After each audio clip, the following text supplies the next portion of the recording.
Niwapongeze kwanza Tanzania Building Agency, wakala wetu wa ujenzi wa huduma za majengo wa serikali.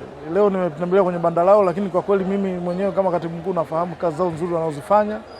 Tumefanya nao kazi nyingi ikiwemo usimamizi wa magala. Kuna gala moja kubwa sana Babati wametusimamia, wamedesign na kusimamia. Jengo letu la wizara wamedesign na kusimamia, na majengo mengine mengi.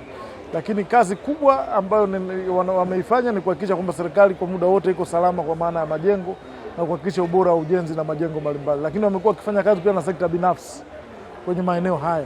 Na leo nimepita na nimeridhika sana na huduma zao, na niwakaribishe wadau wengine unapopita Nane Nane usisite kupita jengo kwenye wakala huu na banda lao hili ambalo lipo kwenye private sector pavilion namba 1.